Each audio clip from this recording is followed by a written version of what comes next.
Como dice un amigo mío, malos tiempos para la lírica. Sí. Sí. Sí. Sí, sí. Bueno, vamos a esperar unos minutitos, ¿no? Sí. Para empezar y nos ponemos con ello.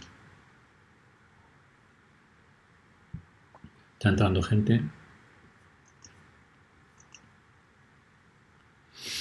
Qué genial idea tuvieron, la verdad, de tener un diálogo entre ustedes. Me encantó, me encantó. Dije, esto es imperdible. Esta es una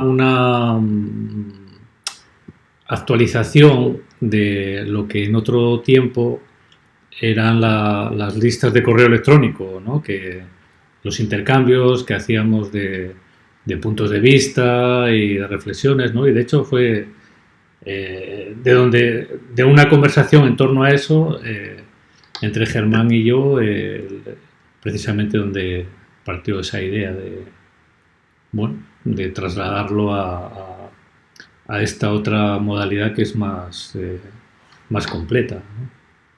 Más viva. Más viva. Brillante, brillante idea de los dos. Más dinámica también, ¿no? El intercambio es fluido. Claro. Yo creo que, vamos, que hoy en día estamos tocados por el Zoom o, bueno, cualquier otra plataforma, ¿no? Sí. Estamos ya inevitablemente tocados por esta... María Josep, ¿qué tal? Oh, tenía el micrófono cerrado. ¿Qué tal, Me María has hecho José? correr mucho esta tarde. Eso es bueno. Has llegado a tiempo al final, María Josep. Sí. Bueno, justito. Justito. Asistir, ¿no? ¿Quién iba a moderarlos, Manuel? El Adri, que está en Buenos Aires, nos va a moderar el diálogo en los momentos en que sea necesario. Los mensajes por Telegram, cuando son de voz, no son como en el WhatsApp. Salen todo a toda velocidad. ¿Ah, sí? Y no lo oía bien, ¿sabes? No sabía. Rápido todo. No sabía.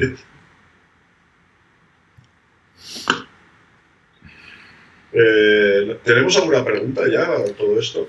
Sí, tenemos una pregunta en 3. Digamos, la única persona que ha enviado una pregunta, que está aquí entre nosotros, se llama Leo, que está en Murcia, en la Comunidad Valenciana. Sí, nos manda aquí una serie de reflexiones y unas preguntas que son interesantes y que se las traen.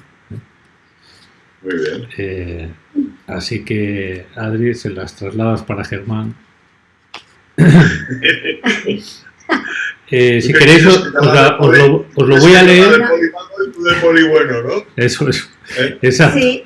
Yo soy el moderador segundo.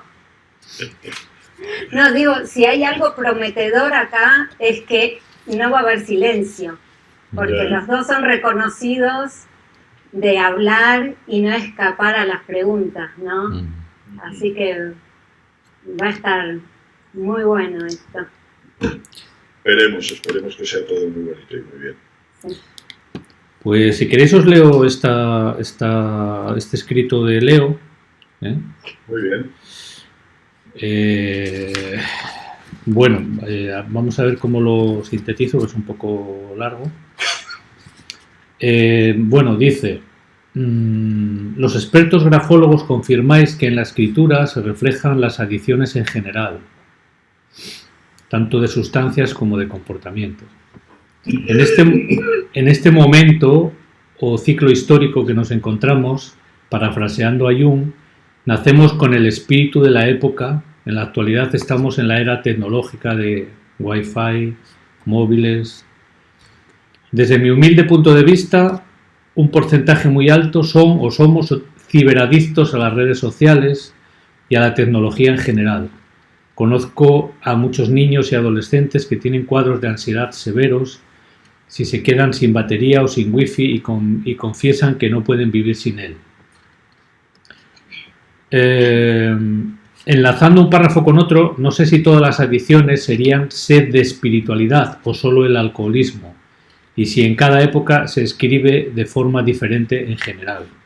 La pregunta es, si está constatado que en esta época cibernética hay parámetros diferentes para reconocer a las personas ciberadictas, que incluso tienen doble vida, la virtual y la real, tanto jóvenes como niños, como adultos, youtubers, tiktokers, influencers, community managers, o el análisis de la escritura es igual en todas las épocas o ciclos históricos y para adicciones en general. Pregunta eso, ¿no?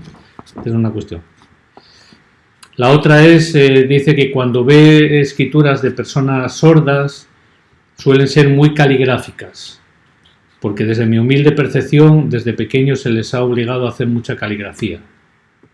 Habitualmente su forma de comunicarse es por lengua de signos, gestos simbólicos, y en general no se identifican con la escritura, excepto las personas que tienen restos auditivos, etc. Bueno, dice. Al ser una minoría muy heterogénea, no encuentro estudios fehacientes sobre las escrituras de personas no oyentes. ¿Podría ser que si escribieran según su lengua natural, como perciben y se comunican, quedaría reflejada una forma de escritura más individualizada y original? Esta es la segunda pregunta. Y ahora la tercera y última dice, por último, es una curiosidad, supongo que la escritura japonesa, coreana y china tendrá su propia grafología, ya que los trazos son totalmente diferentes a nuestro alfabeto, incluso la dirección de la escritura es de abajo para arriba, y supongo que la escritura árabe tendrá también su propia grafología, ya que escriben de izquierda a derecha, no, de derecha a izquierda, ¿no? Que imagino que quiere decir, con otras grafías diferentes. Bueno, esas son las tres cuestiones que nos plantea Leo. Bueno, pues vamos a empezar, ¿no? Por orden de... O sea, apuntar tú algo? Adelante, no, adelante. Adelante tú. ¿Empiezo yo o empiezas sí, tú? Tú. Bueno, a ver, el tema de las adicciones. Lo que exige, en principio, es un trabajo de investigación, ¿no? Porque, que yo sepa, hay trabajos sobre el alcoholismo, hay trabajos sobre sustancias, pero el tema de estas nuevas adicciones a las que estás haciendo referencia, que yo sepa, no existen trabajos específicos, ¿no? Lo que sí es cierto es que hay un fenómeno y una problemática especial con el tema de las adicciones. Las adicciones casi siempre lo que generan es lo que se llama el síndrome de abstinencia. Comentábamos ahí antes que cuando uno pierde el wifi o lo que sea, se ha quedado sin wifi o se ha quedado sin móvil o lo que sea, entonces es cuando viene esa actitud de ansiedad, ¿no? No quiero anticipar cosas, pero estamos trabajando en un trabajo que tocaremos temas como la ansiedad, etcétera, etcétera, un trabajo de grafopatología, que en fin, no quiero comentar más porque estamos en ello. Y el tema está aquí básicamente en que durante ese periodo llamado síndrome de abstinencia, generalmente hay alteraciones gráficas, y alteraciones gráficas a veces, dependiendo de las circunstancias, bastante importantes. Existe en el alcohólico, y es conocido, un temblor vertical, que es un temblor que solo sucede en los plenos de la escritura. Supongo que todo el mundo, plenos son los trazos que se hacen con los músculos flexores, que son los músculos que hacen el trazo de bajada, y los que hacen en la subida. Entonces, cuando se observa ahí ese pequeño trazo, pues eso corresponde al síndrome de abstinencia, que lo hemos visto también en otras sustancias, en el consumo de otras sustancias, como son sustancias como el cannabis o como sustancias tipo cocaína, etcétera, etcétera. Pero se debe decir una cosa, que es muy difícil obtener muestras idóneas para poder estudiar esto, porque la persona que está en esas condiciones lo que menos quiere es escribir. Y si yo me he encontrado con este tipo de muestras, ha sido a través de alumnos míos que trabajaban en hospitales o en centros de asistencia primaria y que me han dado algunas muestras, pero muestras muy pequeñas, el nombre y firma y poco más. No tenemos grandes muestras de este tipo, salvo en casos ya muy sonados, en el cual, bueno, son muestras que aparecen en libros y tal. Hay un problema con el tema de la grafopatología, que ahora se ha acrecentado con otra historia, que es el tema de la protección de datos, ¿no? Con lo cual muchas de las cosas pues no se pueden llegar a estudiar, pero bueno, lo interesante ahí sería trabajar un poco a nivel investigativo, que eso es una de las actitudes que debería tener todo grafólogo, ¿no? Cuando yo me he encontrado con un caso y he visto el caso, una enfermedad o una cuestión, automáticamente lo comparo con otras que he estudiado o bien con otras que han estudiado colegas que me inspiran confianza, y ahí es donde está el trabajo. Pero es una investigación de poco a poco, quiero decir, no es una investigación masiva, como se puede hacer en un hospital o trabajando en esas circunstancias. No ha sido mi caso. Yo todo lo que he trabajado ha sido de esfuerzo mío y de los estudios que he hecho, ¿no? Que evidentemente pues en el tema de la selección de personal pues ya te has encontrado con alcoholismo, te has encontrado con muchos temas, ¿no? Y bueno, pues contar eso un poco, ¿no? El tema va por ahí, al menos en lo que yo conozco, ¿no?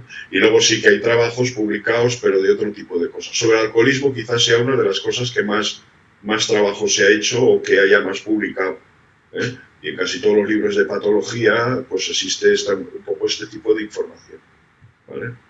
¿Añades algo, Manuel?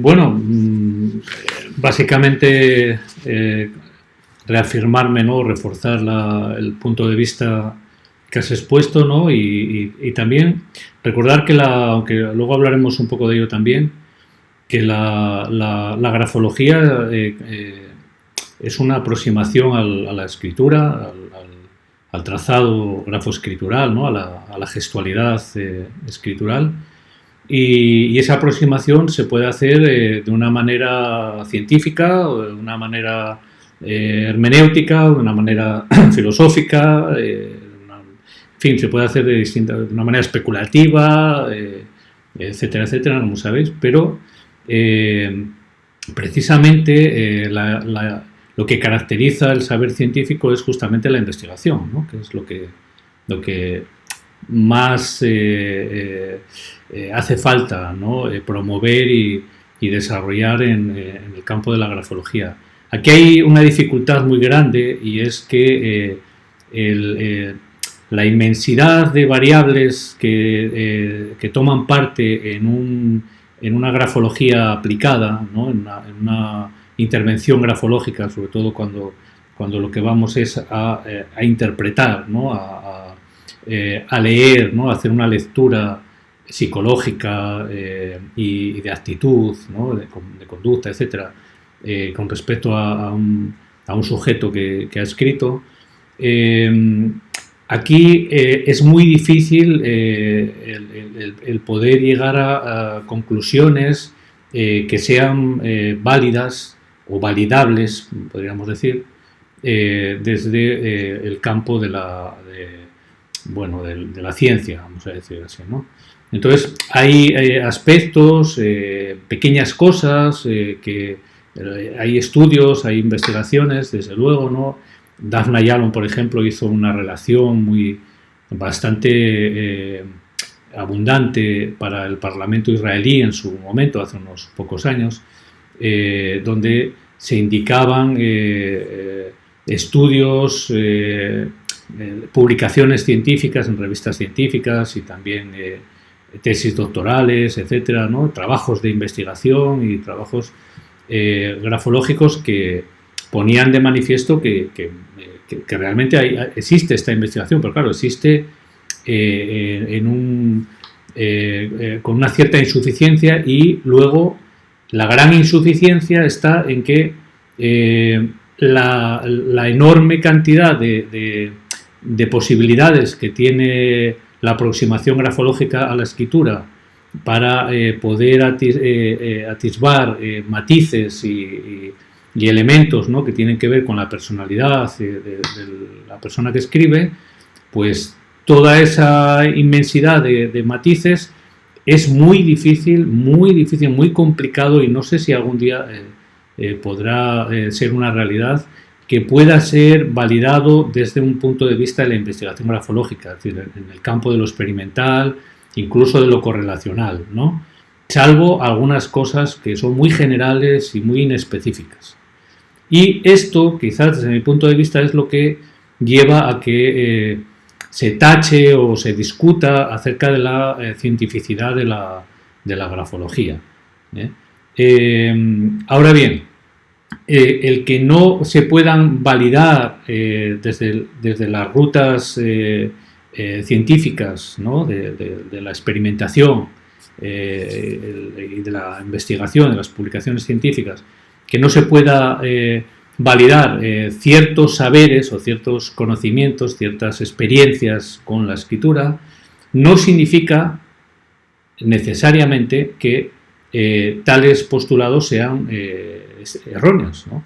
O sean fruto de la especulación opinativa o digamos de un criterio caprichoso, ¿no? de los grafólogos, ni muchísimo menos, ¿no?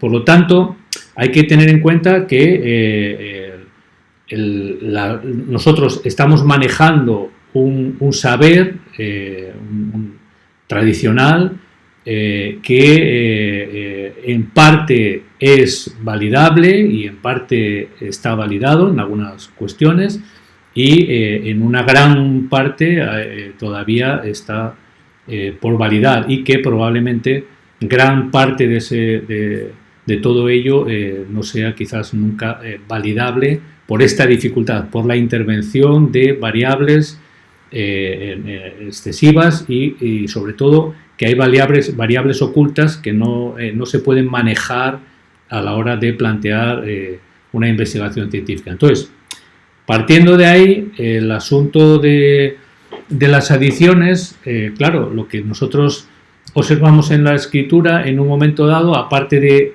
de que el trazado esté afectado, esté alterado por algún tipo de alteración neurológica, ¿no?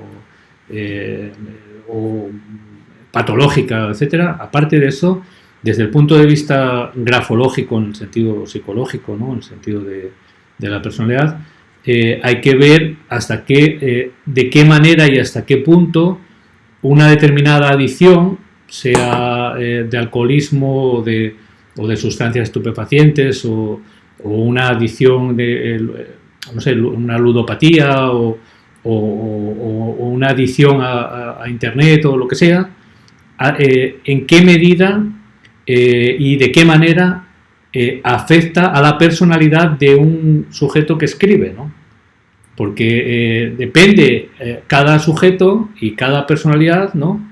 El que una adicción determinada pueda repercutirle de una manera u otra. Entonces, nosotros, desde mi punto de vista, es muy difícil que podamos ver en un escrito una determinada adicción específica.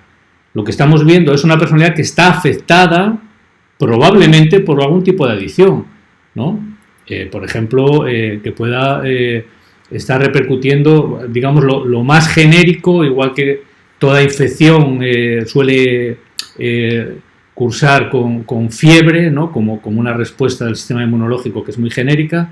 También en la escritura una alteración muy genérica es la ansiedad, ¿no? Digamos, la ansiedad produce, ¿no? Provoca en la escritura unos determinados síntomas, ¿no? unas repercusiones, ¿no? Unos rasgos, ¿no? Unas peculiaridades que son generales, ¿no? Lo que no podemos decir es que esto que estamos viendo es característico de una persona que no tiene wifi y se vuelve loco cada vez que no tiene wifi, porque eso ya roza la bola de cristal, ¿no? Desde mi punto de vista, ¿no? Pero lo interesante es poder entrar a investigar, ¿no?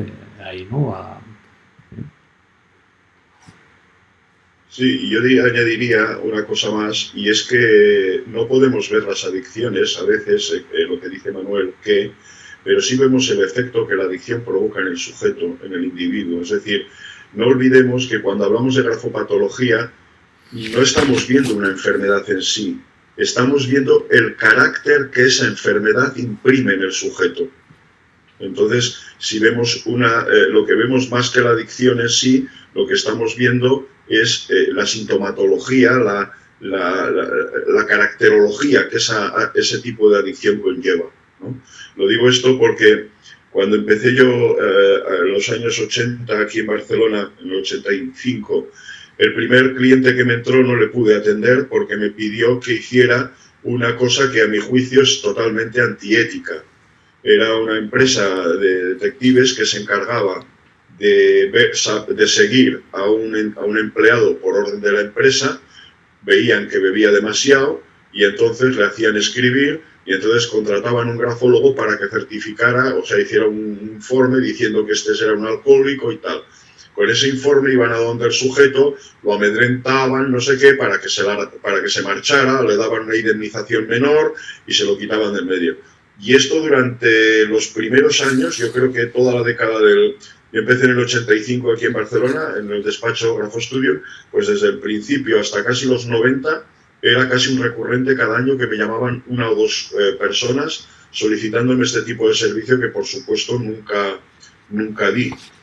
Y en una ocasión un cliente pues me pidió un informe grafológico para selección de personal, lo hizo y me dijo, el director de Recursos Humanos me dijo: observo que su informe es magnífico, muy bien, tal, pero observo que usted no señala en ningún momento que esta persona sea alcohólica.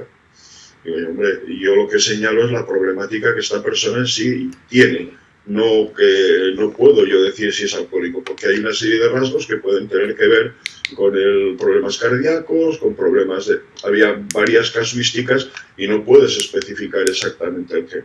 Lo que ha dicho Manuel es exactamente así.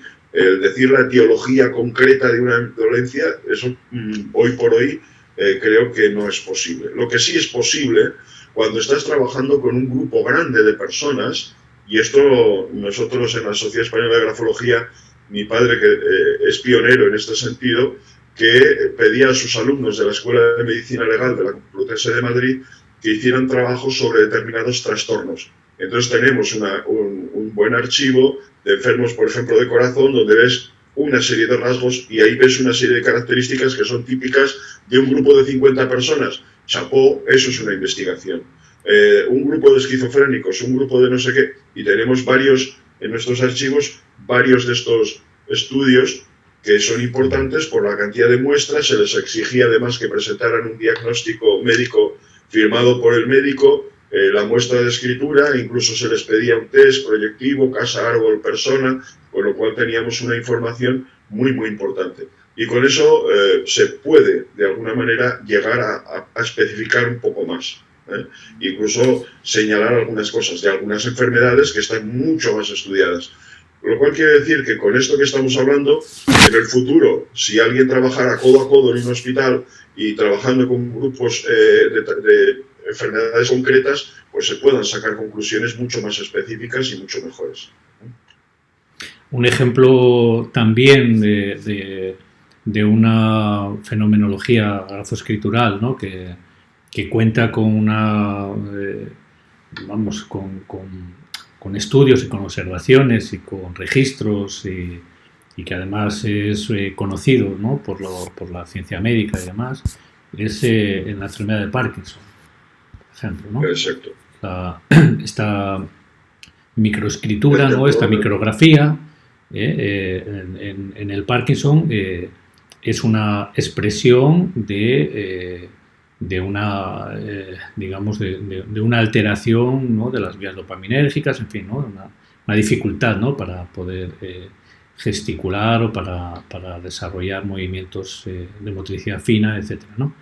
Fina y gruesa, ¿no?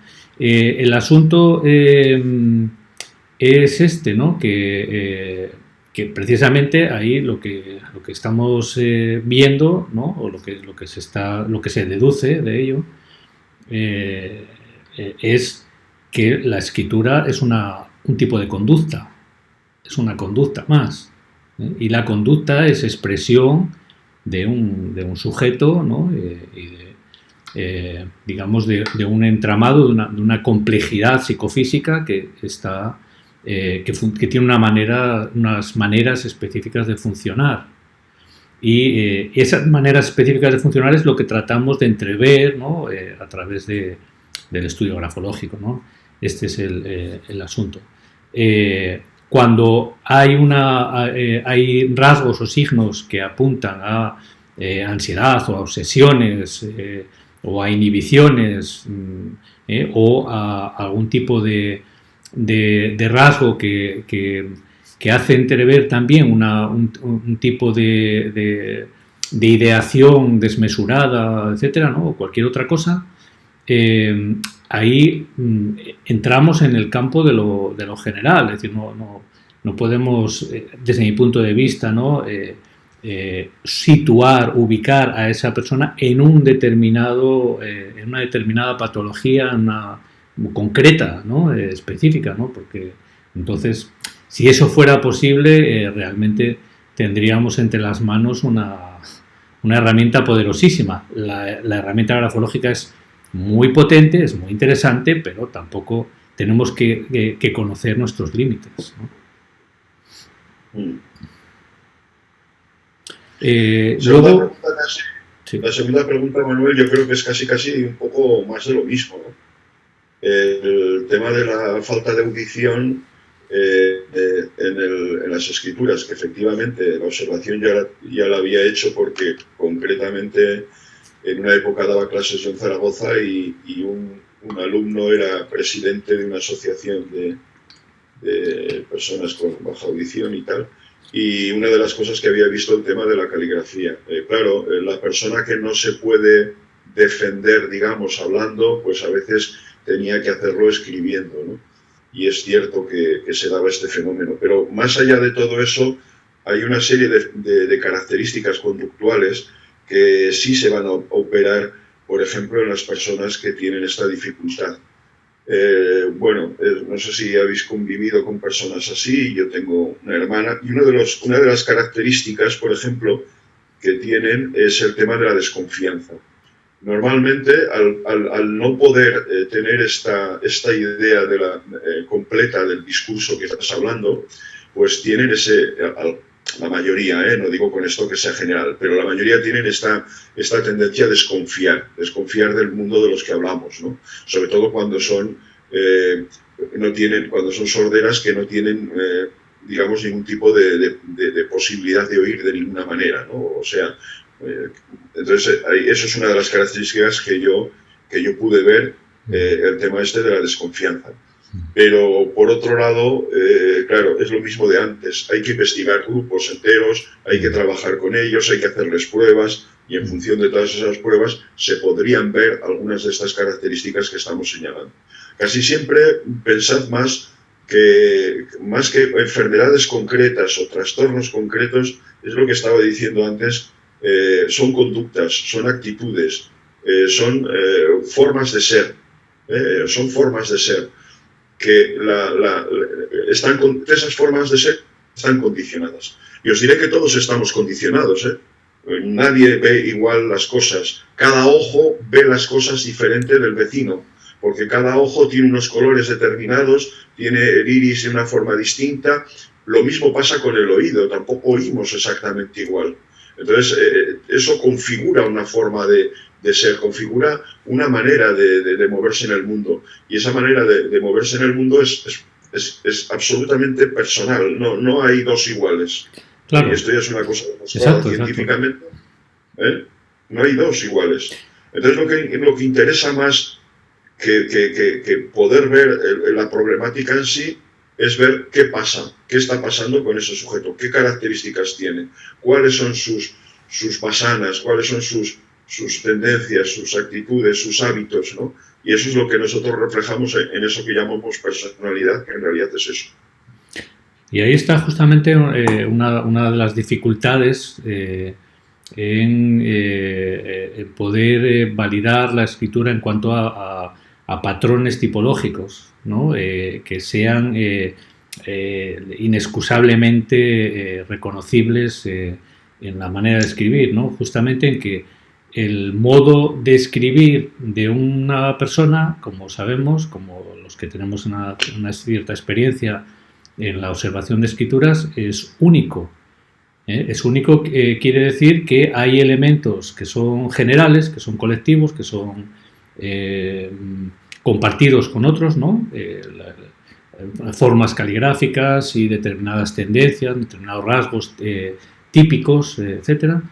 Pero luego eso se combina inevitablemente con aspectos, digamos, con formas de trazado, con estilos de conducta escritural que son específicamente idiosincrásicos, ¿no? Es decir, que son exclusivos del escribiente. Por lo tanto, cada escritura es una combinación singular, es decir, única, de elementos colectivos y de elementos individuales, de elementos específicos y de elementos generales, ¿no? Por lo tanto, ahí hay una dificultad a la hora de tipificar modos de escritura para relacionarlos con exclusividad con determinado tipo o determinado patrón de conductas o tipos de personalidad, o etcétera, etcétera, ¿no? Poder validar eso, ¿no? Y también, desde mi punto de vista, es uno de los motivos o de las razones por las que la grafología aplicada requiere de la intuición del grafólogo, en el sentido de que, entendiendo por intuición, en este caso, una suma, una convergencia entre conocimientos, digamos, entre un bagaje de conocimientos relacionados con el saber grafológico y, por otro lado, una cierta experiencia, ¿no? Entonces, la combinación de estos dos elementos, digamos, del conocimiento y de la experiencia, alumbra una síntesis que es el elemento, el factor intuitivo que permite inferir, es decir, permite ir de lo, digamos, de lo general a lo particular, hacer una inferencia, ¿no? Digamos, una inducción para plantear una hipótesis interpretativa, que es, bueno, pues esta persona, en función de estos rasgos, parece que va a presentar este tipo de conducta o este tipo de actitudes, ¿no? Siempre el parece que, claro, es decir, en el campo grafológico, los que se atreven a hacer afirmaciones concluyentes o determinantes y tajantes, etcétera, ¿no? Pues digamos, están en el camino equivocado, ¿no? Y luego una última cosa, antes de devolverle la palabra a mi colega, es que en relación a la segunda pregunta de Leo, de las personas sordas, etcétera, que para poder hacer una valoración realista y de calado, ¿no? En la escritura, es siempre, desde mi punto de vista y en mi experiencia, siempre mucho más factible cuando estamos ante un escrito espontáneo, es decir, que ha sido manejado desde la espontaneidad, desde la originalidad, ¿no? desde la desinhibición, que las escrituras que se ajustan a un corsé formal, ¿no? a un formato modélico, ¿no? Etcétera, que de alguna manera actúa como un disfraz, ¿no? Entonces la personalidad se expresa, si entendemos que la escritura como una gestualidad multinivel, por decir así, ¿no? Como un polígrafo, ¿no? En el que se escenifican muchísimos gestos que tienen una carga expresiva importante, ¿no? y que por lo tanto están transparentando o están reflejando, ¿no? el carácter, el temperamento, la personalidad en su conjunto, etcétera. Entonces, esta gestualidad es mucho más confiable y mucho más expresiva cuando se realiza de manera desinhibida, es decir, cuando la persona escribe de manera personalizada, de manera original, ¿no? Etcétera. Entonces, por lo tanto, todo aquello que facilite o promueva un tipo de escritura desinhibida, libre, etcétera, es mucho más favorable a la expresividad grafológica y, por lo tanto, también a la interpretación de la misma. Muy bien, muy bien. Yo lo que añadiría es el tema de la intuición, que es verdad que la intuición ha de aparecer en algún momento, pero la intuición después de haber pasado por la formación. Quiero decir esto que no se trata de haber leído un librito y ya aprender y empezar a intuir cosas y ponerlas de tu cosecha porque se te han ocurrido. Digo esto porque la frase que yo suelo decir es que la intuición es una hipótesis a comprobar. Y efectivamente, cuando tú tienes una intuición que yo creía que no tenía, porque yo soy lógico,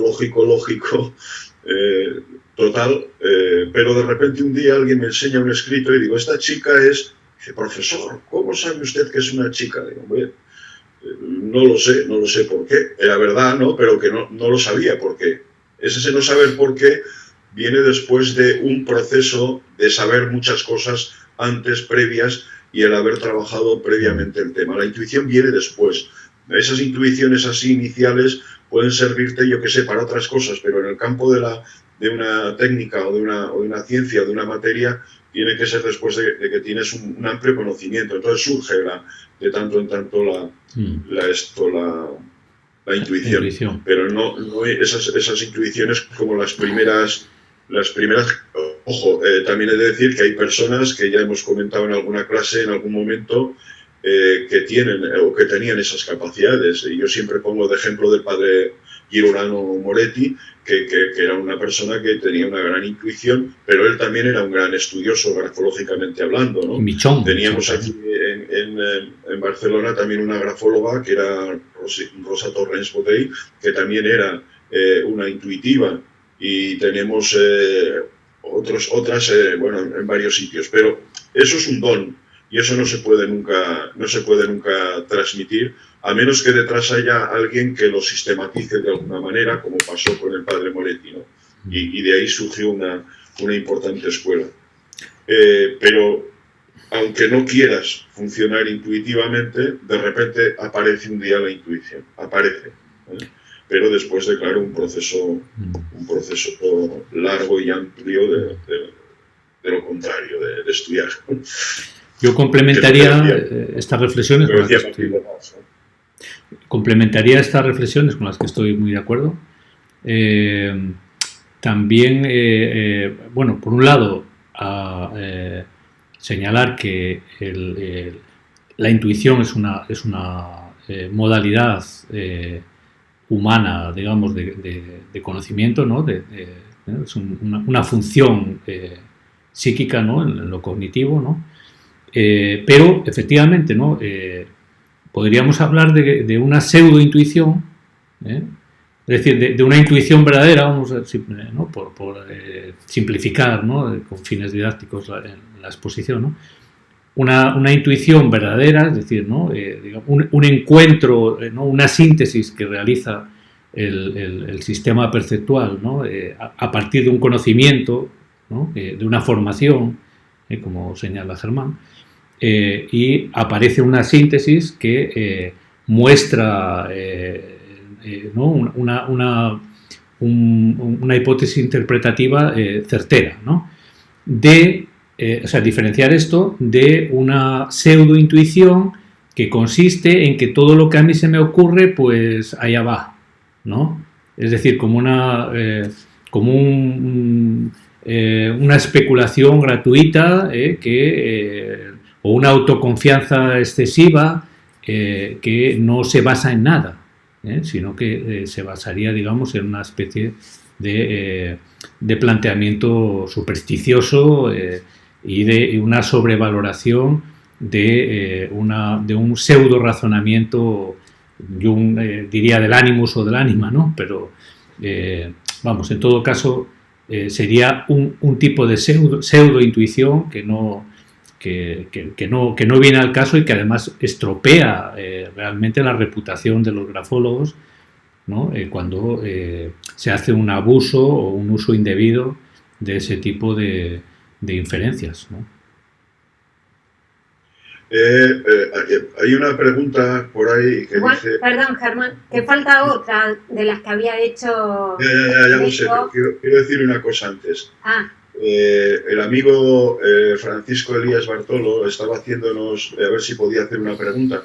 Por supuesto que podéis hacer preguntas, no es solo, sino cualquiera de vosotros. Tenéis el chat para poderlo hacer y Adri se encargaría luego de leernos las preguntas que van cayendo, ¿de acuerdo?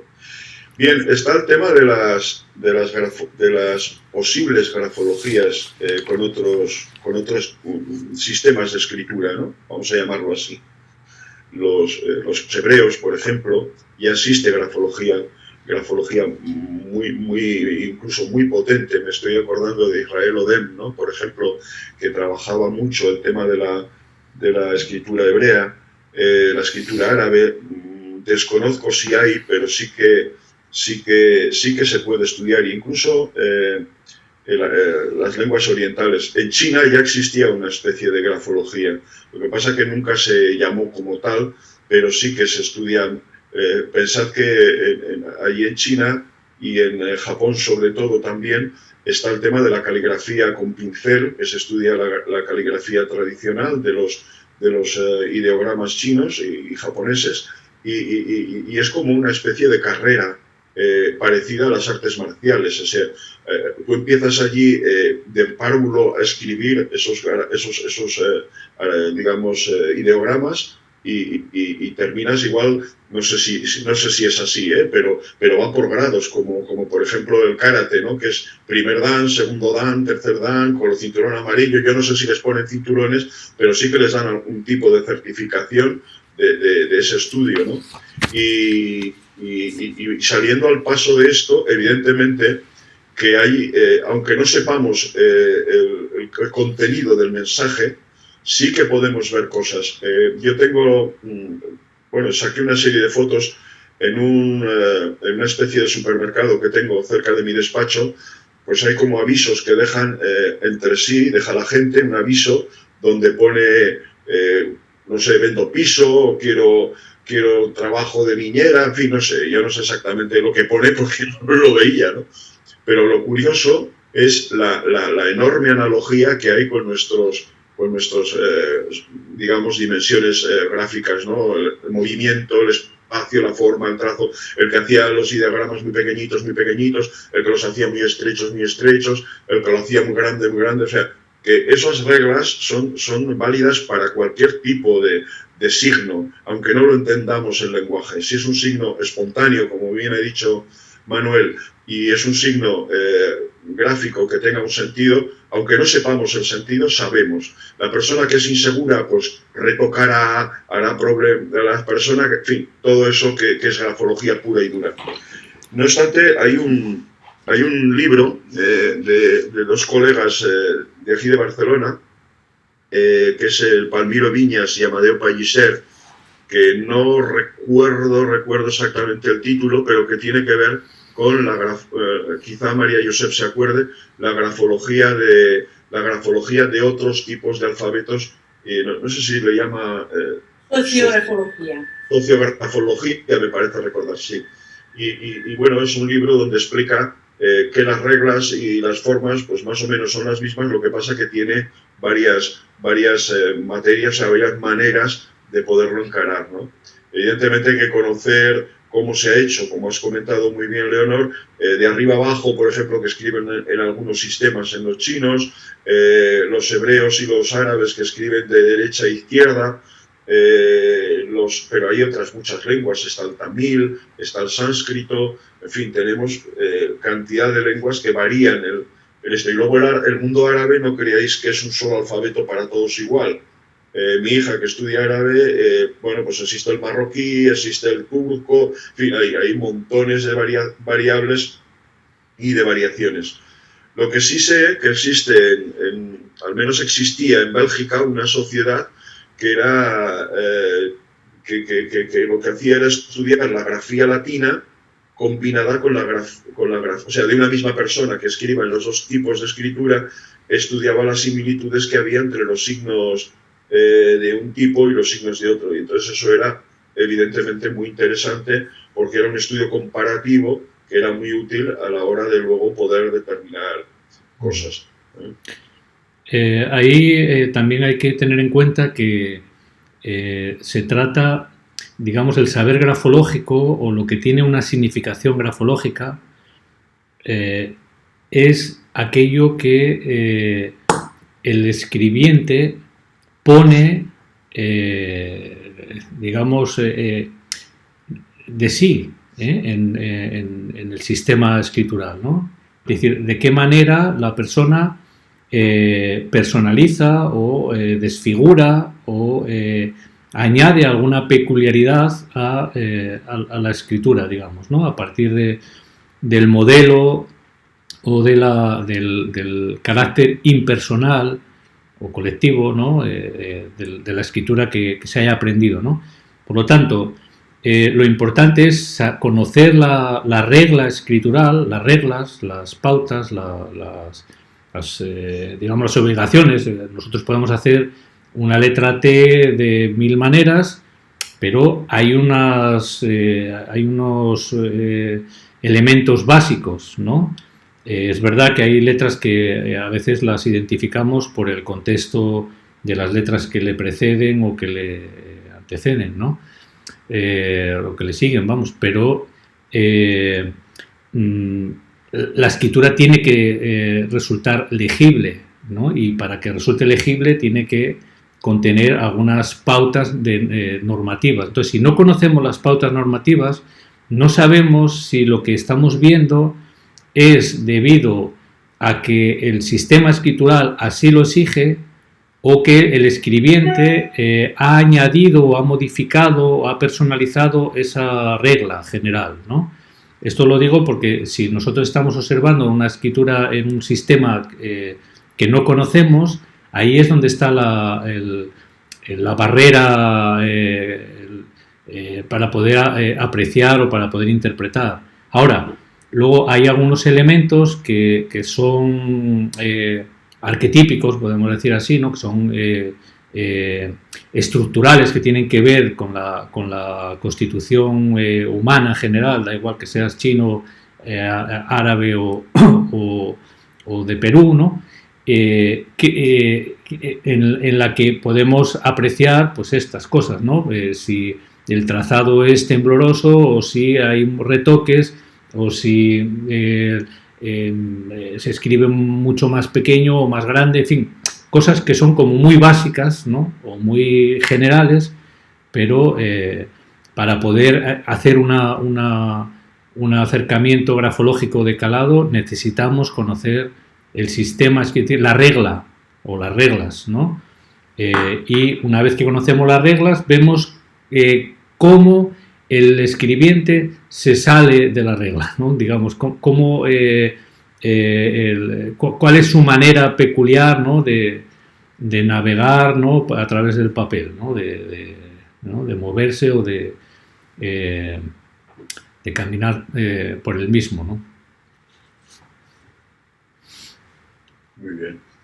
Entonces, y también concretando la respuesta, perdona Adri, solamente esto, sí, concretando claro. un poco más la respuesta, ¿no? Con respecto a si existen grafólogos con relación a la escritura china clásica o japonesa y tal, pues honestamente lo desconozco.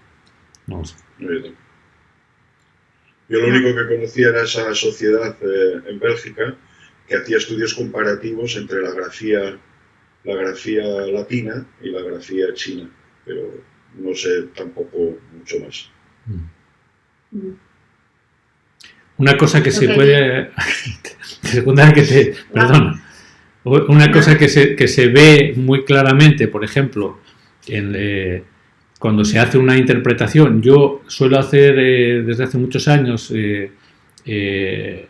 valoraciones, informes grafológicos para selección de personal para un grupo de empresas que normalmente me envían ya de iniciativa propia desde el principio, me envían un texto que es el cuarto folio y es precedido por 3 folios donde vienen 3 árboles, ¿no? Hay un árbol en el primer folio, un segundo árbol en el segundo folio y un árbol inventado que no exista en el tercer folio. Y luego una redacción sobre el segundo árbol, ¿no? Libre, ¿no? Entonces, lo que quiero decir con esto es que las características grafológicas del escrito en un nivel muy básico, tienen mucho que ver con aspectos relativos a los dibujos de esos árboles, ¿no? En cuanto al tamaño, la posición de los mismos, la presión que se ejerce, ¿no? Y algunas peculiaridades. Ahora, no siempre, y no los dibujos del árbol no sustituyen la riqueza de matices que podemos manejar a la hora de observar e interpretar una escritura, ¿no? Porque esta es la singularidad, ¿no? o la grandeza, lo interesante de la escritura es la enorme complejidad, ¿no? de microgestos, ¿no? de pequeños gestos, ¿no? La trama, ¿no? ese entrelazado, ¿no? de gestos, ¿no? que van de una letra a otra, ¿no? de una parte de la letra a otra parte de la letra y tal, ¿no? Ahí es donde hay una enorme riqueza de matices, ¿no? que pueden tener un significado grafológico como sabemos, ¿no? Y ahora ya, Adri... No, que yo les quería preguntar en relación a esto, porque ya hay preguntas para hacer, que la importancia también de saber la cultura proveniente de cada persona, de quien se analiza la escritura.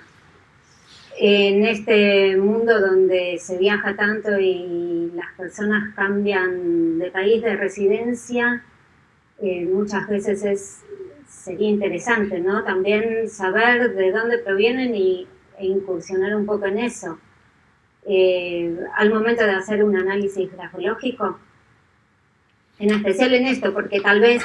Depende de la finalidad. Claro.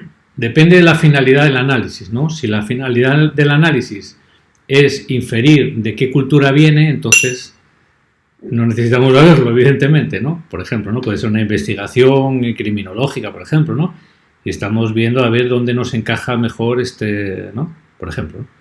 Se me ocurre. Pero si el análisis grafológico es para poder tener la mayor cantidad de elementos de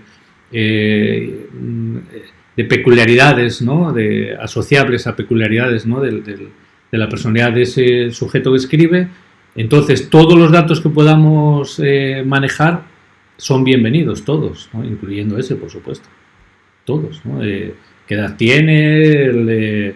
De qué tipo de trabajo desarrolla, qué formación tiene, de dónde es, yo qué sé, ¿no? De si es un hombre o es una mujer, etcétera, ¿no? Sí, a veces cuando no tenemos, al menos en mi caso, que también tengo cierta formación en fisionomía dinámica, ¿no? Muchas veces también hago estudios o he tenido que hacer estudios con muy poca información gráfica, a lo sumo unas cuantas firmas y el rostro, y entonces a partir de ahí pues establecer correlaciones, establecer cuestiones que puedan ser útiles, ¿no? Y evidentemente lo que comentaba Manuel de la potencia, digamos, llamarle potencia como test proyectivo y como fuerza, lo tiene la grafología, más que la fisionomía incluso, pero de todas maneras es factible también establecer correlaciones entre una cosa y la otra. Lo mismo que con los test proyectivos, pues yo llevo años haciendo la correlación entre la casa, el árbol, la persona o la pareja, y últimamente, desde hace unos 15 o 20 años, estoy haciendo también la correlación, desde que lo conocí, el test de la persona bajo la lluvia. Con lo cual tienes una información multidisciplinar de varios temas, de varias cosas, y es muy difícil que en un proceso de selección, por ejemplo, que es donde yo más he trabajado, pues es muy difícil que no seas capaz de determinar las características de ese individuo, su personalidad, etcétera, con una corroboración y una correlación con las otras pruebas. Hay estudios hechos en la época de las jornadas de grafología y test del árbol, por ejemplo, la correlación que existe entre la firma, por ejemplo, y la situación en el espacio de los test proyectivos. Lo lógico es que si una persona firma a la izquierda, sus dibujos estén a la izquierda. Puede pasar que no, pero entonces hay que ver por qué. Pero lo normal era esto, y esto hubo, me parece que fueron no sé cuántos seminarios sobre este tema, y se ahondó mucho y, bueno, está publicado, es decir, la correlación que existe entre la firma y los test proyectivos en cuanto a situación, incluso muchas veces hasta forma, ¿no? Dibujos muy complicados, firmas muy complicadas, dibujos muy esquemáticos, firmas muy esquemáticas, en fin, hay toda una serie de correlaciones que se producen y que son fácilmente observables cuando tienes todo el material completo. Sí, y además también ahí hay una relación entre la significación que tiene el árbol, ¿no? Desde un punto de vista simbólico. Es un mitologema muy característico también del crecimiento, del desarrollo de la persona, ¿no? Algo que crece, ¿no? Que requiere un tutor en un momento dado para que no se desvíe, no sé cuánto. Hay árboles que dan frutos, no sé, en fin, etcétera, ¿no? Hay una correlación, ¿no? Y también se ha manejado mucho históricamente la imagen del árbol como una cuestión autoalusiva, ¿no? Y también se ve mucho cuando se hace una redacción sobre el árbol que has dibujado, como la persona que está redactando está haciendo muchas veces alusiones claramente de sí mismo, ¿no? Quizás de una imagen idealizada de sí, ¿no? O una proyección idealizada, lo que sea, ¿no? Y una cosa también que me gustaría comentar es que precisamente en la escritura lo que tiene significación grafológica suele ser redundante, es decir, no solamente lo vemos a través de un único parámetro, de un único género gráfico, ¿no? O de una única imagen mayor o lo que sea, ¿no? Es decir, si nosotros estamos viendo algo que tiene significación grafológica probable a través de la fenomenología de las dimensiones, por ejemplo, del tamaño, es probable y es muy, muy probable que encontremos en otras modalidades ¿no? paramétricas de la escritura, no sé, en la forma o en la orientación espacial, por ejemplo, de las líneas o lo que sea, encontremos también una forma de expresar ese mismo rasgo, ¿no? Es decir, lo que tiene significación grafológica se repite de diversas maneras. Por lo tanto, cuando yo expreso algo que tiene significación proyectiva, ¿no? Significación grafológica, en mi manera de firmar, es muy probable que a la hora de elaborar un árbol también haga, vuelque ahí, sin darme mucha cuenta, proyectivamente, elementos o rasgos que tienen que ver también con mi personalidad, ¿no? Etcétera. Es decir, la información grafológica yo lo sintetizaría así, lo que tiene significación grafológica es redundante, es decir, tiende a expresarse de diversas maneras y no de una única manera. Digamos, si una persona deshonesta va a expresar su deshonestidad seguramente de diversas maneras y no de una única manera. Es decir, el que es deshonesto no es solamente deshonesto con no sé qué cosas, ¿no? Sino que es deshonesto con esto, con esto, con esto y con aquello, ¿no? Un poco eso. Sí, esto es un hecho. En esta correlación que hago con los proyectivos y la escritura, al final sacamos el resumen del perfil que sale por el árbol, que lo hace otra persona independiente de lo que hago yo, y luego lo correlacionamos todo y efectivamente hay una gran coincidencia. Bueno, a ver, ¿qué preguntas más tenemos por ahí? Y bueno, Francisco pregunta, ¿por qué insistir en ligar a la grafología con la psicología, si se podría decir, corríjanme si estoy equivocado, que nacen sistemáticamente a la par y es menos complejo hablar de tendencias conductuales. Que, bueno, no terminó la pregunta, pero se entiende. Da para entender. Bueno, la grafología, yo diría que es una forma de psicología. Es decir, es un enfoque grafológico, la grafología entendida como la relación entre la manera de escribir y la manera de ser, ¿no? O la manera de funcionar, ¿no? Digamos, la intuición grafológica o las intuiciones grafológicas primeras, ¿no? Estoy hablando ahora de Goethe, ¿no? O de Lavater, o de Camillo Baldi, o de, en fin, de toda esta gente. Las intuiciones es de que al observar la escritura aparecen elementos que tienen que ver con las peculiaridades del que ha escrito, ¿no? Esa es la intuición primera. Luego todo esto se ha desarrollado de mil maneras, como sabemos, ¿no? Entonces la cuestión es que eso en sí mismo ya es un enfoque psicológico, ¿no? Porque si nosotros estamos observando la escritura y lo relacionamos con cómo es el que escribió, estamos hablando de su psicología, de su psiquismo y de su conducta, ¿no? Por lo tanto, es psicológico ya en sí, ¿no? Luego tiene otras aplicaciones que no son psicológicas, ¿no? Como, por ejemplo, cuando lo aplicamos al campo de la autenticación, ¿no? En el campo de la grafística o otras cuestiones, ¿no?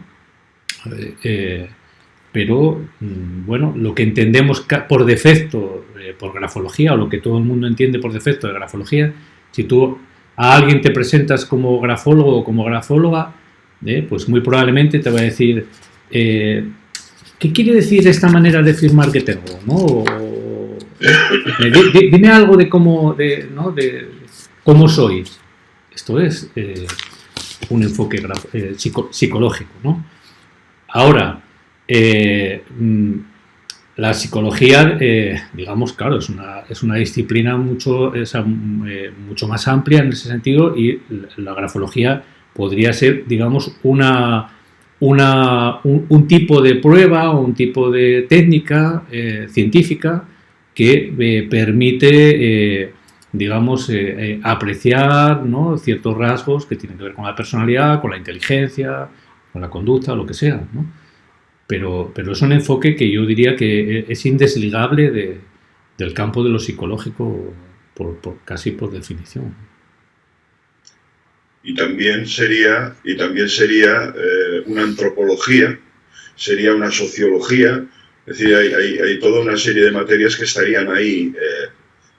El problema de la grafología, porque mucha gente habla de ella como una ciencia pura, una ciencia, es que siempre es dependiente de algo, dependiendo de una cosa o de otra cosa, ¿no? Según lo que estemos estudiando. Si estamos trabajando a nivel médico, pues tendrá que ver con la medicina. Si estamos trabajando a nivel fisiológico, tendrá que ver con la fisiología. En fin, siempre hay una interacción con otras materias que lógicamente necesita para expresarse, para explicar, para sacar las explicaciones a eso que se manifiesta en la autografía, ¿no? en el escrito. El campo estrictamente empírico de la grafología es la escritura, es decir, la grafología se ocupa es un conocimiento, digamos, ¿no? Exhaustivo y fenomenológico del modo de escribir, ¿no? Autográfico, ¿no? O manuscrito. Entonces, dicho en términos quizás no sé, muy específicos, ¿no? La grafonomía, ¿no? Digamos, el conocimiento de la fenomenología grafoescritural y de sus peculiaridades, sus diferentes categorías, sus maneras de tal, esto podría ser algo estrictamente objetivo y estrictamente científico en este sentido, ¿no? Es decir, nosotros podemos decir, oye, esta escritura tiene, digamos, en cuanto a la presión, puede ser caracterizable por una profundidad X, la presión cualitativa pues es tensa o es floja o es blanda, y eso es medible y comprobable, contrastable. Ahí estamos hablando de una grafología neutra que es objetiva, ¿no? Es fenomenológica. Objetiva. Ahora, si hacemos una correlación de esos elementos con las maneras de funcionar o de interactuar o con el perfil psicológico de una persona, pues claro, entonces ya entramos en otros campos, ¿no? Muy bien. Posso? No, ya está bien. Ya estoy. Sí.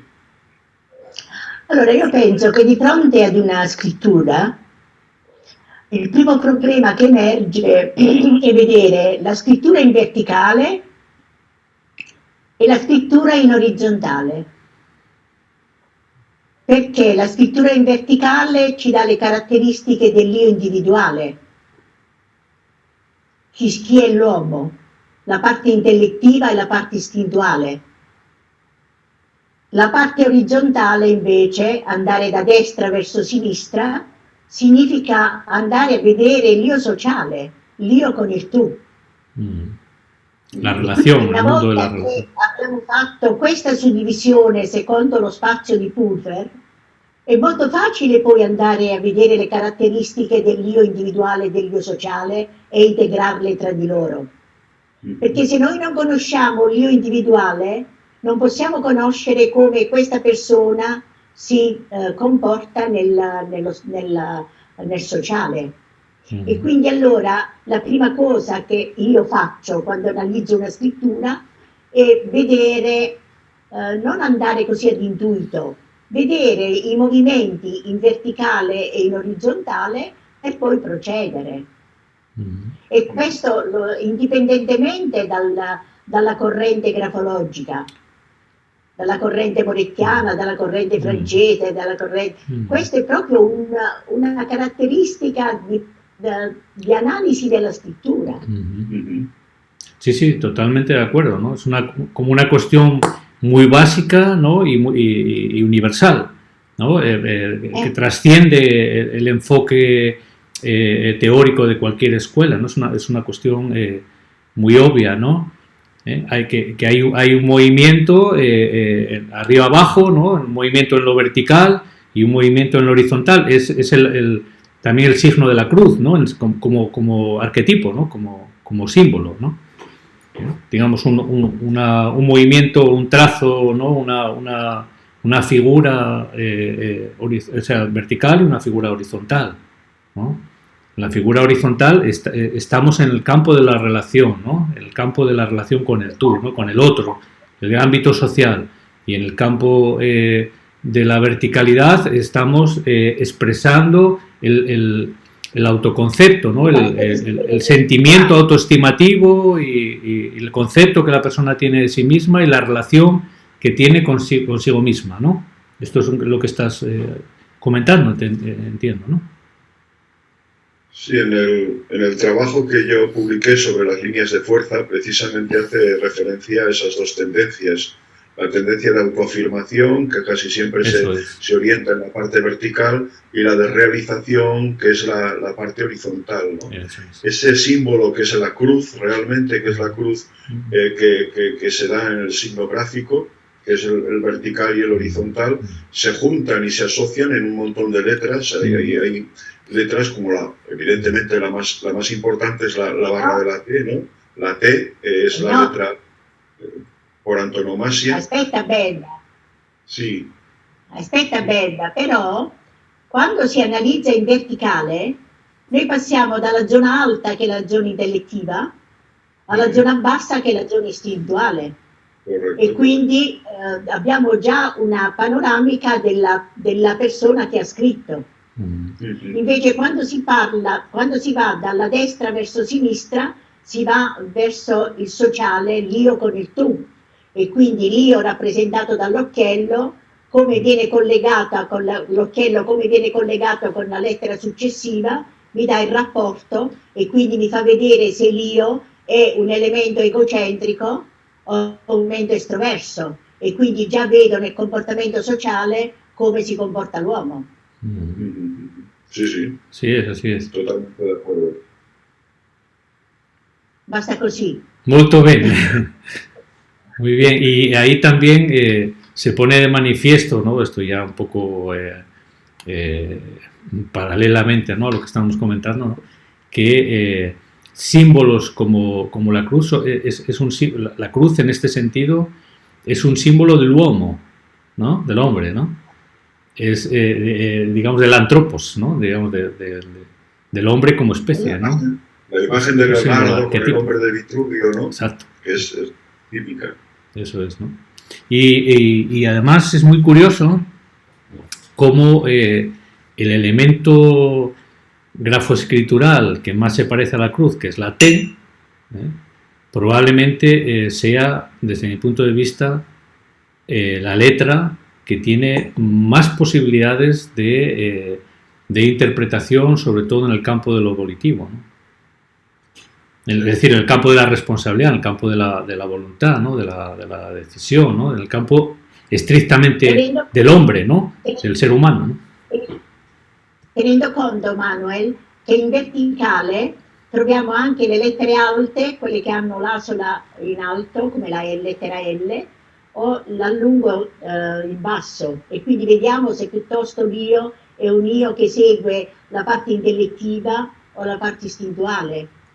E quindi già si comincia ad avere un'idea della persona che ha scritto. Sì. E poi è molto importante vedere se c'è la firma, perché secondo lo spazio di Pulver vediamo dove è localizzata questa firma.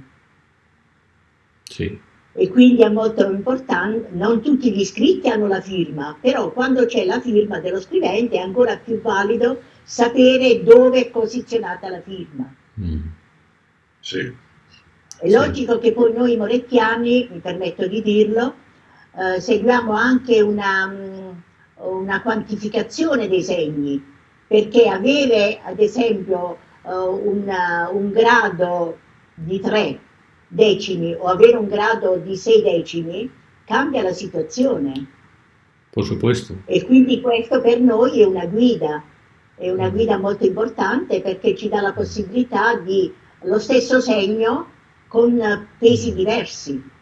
È come quando andiamo al mercato, se comperiamo un chilo o 10 chili, la cosa è diversa. O tener 38 de fiebre o 41, ¿no? Cambia la cosa. Chiedo scusa se mi sono permessa di intervenire, però volevo dire così come la penso. Muy bien. Muy bien. Ok. Ya me doy cuenta, me estoy dando cuenta que quizás de escucharte a lo largo de todo el año 2020 me resulta muy fácil entender el italiano, ¿no? Creo que mi inconsciente ya se está soltando, ya ha aprendido, ¿no?, a entender Lo mucho mejor. Io lo spagnolo non lo capisco molto, però li ho capiti molto bene. Ho capito sia Manuel che ho capito Benda. Però ho detto il mio pensiero potrebbe entrare. Muy bien. Allora, quando fate il prossimo incontro? Otro mano a mano pide Prudenza. Antes estaba pensando yo, ¿no?, que la denominación de mano a mano, ¿no?, también tiene que ver con el hecho escritural, ¿no?, porque escribimos con la mano, ¿no? Mano a mano. Ah, sì, possiamo Claro. farlo. Ok. Perdón, acá Ángeles Lescano comenta con respecto a lo de la cruz, que también es indicador del tiempo y el espacio, por ende también el contexto. Es decir, debería ser necesario conocer de la cultura y tradiciones del sujeto escritor, dado que toda esa historia y tradición queda plasmada en el registro gráfico. Sí, sí. Sí. En otras grafías, antes que hablábamos de la sociografología, en otras culturas los gestos también se producen de una manera muy similar. Yo recuerdo que en una época estuve trabajando bastante un tema que en Japón se llaman los kanjis, no sé si habéis oído hablar, que son las formas de las letras, pero no a nivel grafológico en este caso, sino a nivel artístico. Entonces yo cogía grandes cantidades de papel, cogía mi pincel, lo untaba en tinta china y empezaba a hacer signos que luego les daba color, y todavía tengo carpetas por algún altillo llenas de dibujos de aquella época, ¿no? Y hay algunos signos muy similares a los de la letra T, que son gestos que se cruzan, y gestos, por ejemplo, incluso la figura del hombre, que es como un palo vertical que viene un poco cruzado con esto y luego otro palo, ¿no? Y es casi es un símbolo de la cruz, si queréis, también en esa misma forma. Entonces, esto, como decía antes, y Jung ya lo estudió además, es una característica universal. El símbolo, el arquetipo, es una cuestión absolutamente universal. Y eso lo podemos ver, variará el rostro, variará la cara del símbolo, ¿no? Variará el arquetipo, pero la sustancia del arquetipo es exactamente la misma. Sí, son categorías a priori. A los alumnos. Sí, dime. No, que sí, que son categorías a priori, ¿no? Sí. Claro, yo una de las cosas que suelo hacer a los alumnos en el Bella, però sì. anche la lettera T come l'hai descritta, per me diciamo, non corrisponde al concetto che ho io della lettera T, perché la lettera T può avere non solo l'asta retta, ma può avere l'asta concava a destra e concava a sinistra, e quindi sono delle caratteristiche di cedevolezza oppure di retrosia, e di conseguenza anche la lettera T ha la sua importanza nella modalità in cui viene delineata. Non è tanto il taglio, non è tanto il taglio, perché il taglio può essere più esteso nella parte sinistra che nella parte destra, quindi rappresenta un po' la capacità lavorativa, la voglia di fare. Invece proprio l'asta è quella che è importante, perché se noi ad esempio abbiamo una scrittura pendente a sinistra e abbiamo le aste della T concave a sinistra, quella difficoltà di rapporto umano viene aumentato. Invece se ci troviamo con un'asta che è concava a destra, la situazione di questa scrittura concava, diciamo pendente a sinistra, viene un po' ammorbidita da queste aste concave a destra che rappresentano la cedevolezza. Ora, ecco, sarebbe bello fare un confronto su determinati segni della scrittura per avere anche un'idea di colloquio più largo tra di noi. Sì. Mi piace che Manuel ride. Io non tengo tanta habilidad como Manuel cantando l'italiano. Io non parlo sempre, ogni tanto vedo che devo anche intervenire per dire quello che io penso. Io poi mi sono permessa perché con Belda mi sono conosciuta in Spagna e quindi ricordo i bei giorni che abbiamo trascorso. Sì. E con Manuel, logicamente, era tutta una comitiva. E quindi mi è stato familiare intervenire stasera. E poi ho detto qualcosa che ho sbagliato, non so nel dirlo, non fa niente, scusatemi. Ok, beh, allora che facciamo adesso? A ver, alguien que traduzca, que eso no lo entendí. Ay. Alma, piden traducción acá, ¿eh? Repite.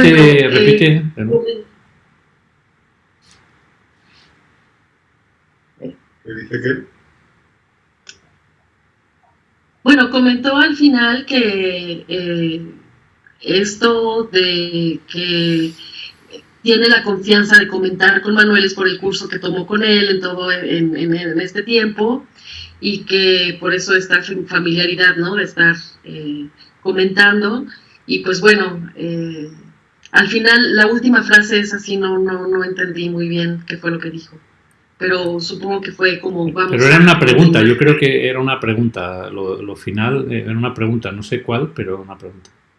¿Qué pregunta es la que has hecho al final, Puedes escribir en el chat quizá, ¿no? ¿Cuál es tu domanda? ¿Finale? Creo que se dice así, vamos, no sé, me lo estoy inventando. Bueno, hay una pregunta de Beatriz. Si quieren, continuamos. Sí, vamos a darnos 10 minutos más, si os parece, porque aquí hay toque de queda a las 10, ¿no? Entonces, yo tengo que irme. Dime, Beatriz quiere saber si conocen en España el método de Pilar Bessmann. Sí, bueno, Pilar Bessmann, hay que decirlo claramente, ¿no? Pilar Bessmann es una grafóloga de la escuela nuestra de Madrid que creó un método importantísimo que se llama método Bessmann. Es un método de reeducación gráfica, donde trabaja sobre todo en la estructura de una reeducación no en el infantil, pero ya tirando más hacia la adolescencia. Y entonces trabaja con una serie de parámetros y su trabajo principal consiste, según mi modo de ver, en reforzar la inteligencia y reforzar la voluntad, que es algo que yo en las clases a mis alumnos siempre marco, los signos esenciales que se deben de trabajar para mejorar ambas cosas. Porque está observado que personas con inteligencia pero sin voluntad tienen grandes dificultades para luego desarrollarse en la vida, y viceversa, personas que tienen muy poca inteligencia pero tienen mucha voluntad, a veces aunque dan mejores resultados a veces, pero tienen que pagar un esfuerzo enorme por conseguir eso. Entonces, en esa indefinición que hay en esa edad de la adolescencia, que ya estamos hablando de a partir de entre los 11, 12 años hasta los casi 14 o 15, el método Bessmann es un método maravilloso en ese sentido, porque bueno, a través de unos cuadernos y de unas estructuras de trabajo, pues va creando, va dando esa fuerza reforzando el nivel intelectual y reforzando el nivel volitivo, ambos a la vez. Eso es lo interesante de este método. Pilar falleció recientemente, quizá antes. Claro, con el tema de la pandemia estoy un poco de esto de fechas, pero creo que fue no sé si fue, quizá María Josep se acuerde. En enero del año pasado. En enero del año pasado fue, sí. En enero a primeros de año murió. Y la hija continúa la labor, publicando los libros. Hay una editorial que se llama Editorial Bessmann, que si lo miras en el Google, pues podrás acceder a esta información. ¿Y esos son cuadernillos y ejercicios que tienen que ver con la reeducación de la escritura? Correcto, sí. Es un dossier que va todo con unos, más que cuadernillos, son verdaderos cuadernos, son importantes, son grandes, y llevan también toda una explicación de cómo se tiene que proceder desde la parte de la persona que realiza la reeducación y cómo tiene que funcionar. Es una carpeta que tiene más o menos un tamaño así de ancho, ¿no? Es decir, es un buen material. Aquí en España, personas que se dedican expresamente al tema de la reeducación, yo lo he hecho muchos años y me dedico, pero no concretamente con ese método, aunque lo conozco perfectamente porque ya digo que se gestó en nuestra escuela. Contacto con Pilar, tuve bastantes contactos por teléfono, pero también en directo en las jornadas y en las sesiones, y bueno, es importante. Yo me gusta trabajar más con una franja de edad un poco más alta, ¿no? Casi siempre ya entrando en los 16, 18 años, esa es la edad que a mí más me gusta para trabajar. Porque todavía, digo, el árbol es moldeable, todavía esa edad. Luego ya cuando pasamos a los 30, más arriba, ya doblegar las características de un individuo ya con más edad es más complicado. Pero a esa edad todavía tengo grandes ejemplos y tengo grandes, no le llamo éxitos, pero grandes resultados en ese sentido. ¿De acuerdo? Creo que hay una pregunta por ahí de Leo, ¿no? Sí, hay una pregunta más de Leo, pero no sé si tenemos tiempo. Dice que si no, lo dejamos para otra ocasión. Sí, tenemos todavía 6 minutos. Un ratito. Bueno, Leo preguntas. Según la filosofía de Rudolf Steiner, cada 7 años pasamos a una fase evolutiva. ¿Está constatado que cambiemos de escritura cada septenio? En absoluto. No. En absoluto. Ver, de hecho, de hecho, cuando hacemos un cotejo en el campo pericial, caligráfico, de la grafística forense, ¿no?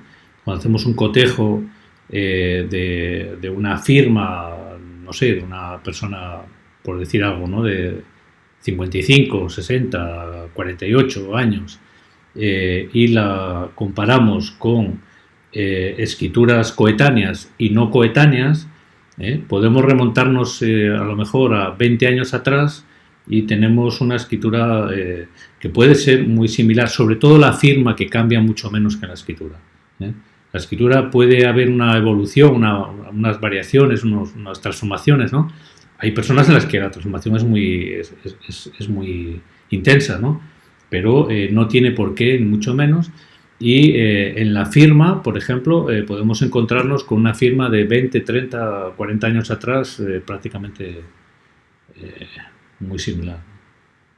Si bien es cierto esto, que es totalmente cierto lo que dices, Manuel, en mi opinión también hay grandes cambios que se dan, pero son cambios vitales. Porque los septenios de Rudolf Steiner, que yo lo enseño en las clases de reeducación, explico que hay cambios por septenios y explico todo el ciclo de los cambios. Efectivamente, ¿en qué edades estamos hablando? Estamos hablando de los 7, estamos hablando de los 14, estamos hablando de los 21, ir sumando y veréis que cada septenio cambian nuestras condiciones vitales. A los 7 años, la escuela, a los 14 la adolescencia, a los 21 pues ya la universidad, etcétera. Es decir, hay una serie de cambios que están como escalonados y que todos los seres humanos pasamos por ellos, ¿vale? Entonces este tipo de cambios se producen y de hecho pues es como cuando yo miro mi escritura de años atrás y digo, ostras, esta escritura tenía yo cuando tenía 14 años, ¿no? Pues evidentemente. Pero el cambio en sí no es factible de verlo inmediatamente, ¿eh? En la cuestión pericial, por ejemplo, yo suelo pedir que tengan menos de 3 años para poder hacer un estudio comparativo con garantías. Si tengo muestras de escrituras enormes, pues es muy difícil de poderlo hacer. Y esos pequeños cambios tan sutiles, sobre todo en la firma, tuve oportunidad de trabajar con mi padre, en este caso, en un trabajo de una historia pericial, que la voy a contar muy brevemente. Un empresario resulta que contrajo una enfermedad, que bueno, era un tipo de cáncer muy raro, y prácticamente tenía un socio y tenía una empresa bastante bien estructurada y bueno, con todo esto, pero se tuvo que ir a Estados Unidos para intentar solucionar su enfermedad. Y allí se tiró ni 1 mes, ni 2 meses, ni 3 meses. Estuvo estando no sé cuántos meses, casi estuvo 1 año entero. Y cuando llegó, se encontró con que su socio le había quitado la empresa. O sea, el socio pensó que se iba a morir, que se moriría, que no saldría del tema, y él hizo una jugada para quitarle la empresa. Entonces nosotros, gracias a que este señor era muy meticuloso, tuvimos que coger casi 20 años para ir viendo año por año, y hacíamos unos trabajos de 25 firmas por cada año. Y hacíamos todo en la época gloriosa de las fotocopias, ¿no? Ahí poniendo fotocopias, viendo correlaciones y tal. Y efectivamente, cuando vimos todos esos años, se veían los pequeños cambios. Y entonces, ¿qué vimos? Que ese escrito que este hombre había puesto conforme le daba la sociedad a él o le cedía, no sé cómo era, estaba hecho con una firma de los primeros años de que él empezó. Y había habido esa evolución de esos 14 o 15 años que había estado de socios con este pájaro, que cuando se dieron cuenta, claro, él aprovechó una firma de aquella época, porque no tenía firmas del momento. Y en un papel en blanco que seguramente le había hecho firmar o lo que fuera, pues hizo aquella especie de cesión de la sociedad, etcétera, etcétera. O sea que cuando tú miras, hilando muy fino, que digo yo, entonces ves los pequeños movimientos, entonces sí que observas que hay evolución. Sí, sí, sí. Y con respecto a esto, pues eso, yo no analizo, por ejemplo, un caso pericial que tenga 7 años de diferencia, por supuesto que no puedo hacerlo. Pido que haga con algo coetáneo. Y yo creo que, bueno, no sé lo que dirá por ahí otros colegas, pero el trabajar con menos de 3 años yo no me atrevo. No me atrevo porque en 4 o 5 años ha podido haber muchos cambios. Sin duda. Una cosa también en relación al tema de los septenios, ¿no? de Steiner, es que estamos hablando de una tipología, digamos, planetaria, ¿no? Que hace alusión a la caracterología, ¿no? que maneja los planetas, ¿no? como aspectos arquetípicos, ¿no? de influencia y tal. Se empieza con la Luna. Es decir, ¿no? el niño antes de los 7 años, ¿no? Digamos, no tiene una estructura sólida, ¿no? Está, digamos, ¿no? un poco lunático, ¿no? En ese sentido. Se empieza con la Luna, a partir de los 7 años viene Mercurio, que tiene que ver con el intelecto, con el desarrollo intelectual, etc. A los 14 interviene Venus, ya sabemos cómo, ¿no? A los 21 aparece el Sol, que empieza el proceso madurativo, ya la condición adulta, pero aquí ya no hablamos de 7 años, hablamos de 7 años por 3. Es decir, el Sol rige durante 3 periodos de 7 años, es decir, desde los 7 hasta los 42, que viene Marte, que es la fuerza, la guerra, ¿no? Cuando hay una síntesis de la condición adulta, de la maduración adulta, para dar luego paso, 7 años más tarde, a Júpiter, que es el padre, ¿no? De los dioses, digamos, ¿no? ¿no? Donde se supone que la persona ya tiene una perspectiva y una experiencia, ¿no? de errores y de aciertos, etcétera, etcétera, y que ha conseguido ciertas realizaciones, etcétera. Y luego viene Saturno, digamos, que ya nos lleva otra vez a la Luna, ¿no? Que es el encuentro del niño con el anciano, ¿no? Digamos, aparece otra vez, la Luna nos trae, la Luna nos lleva, ¿no? Por así decir, ¿no?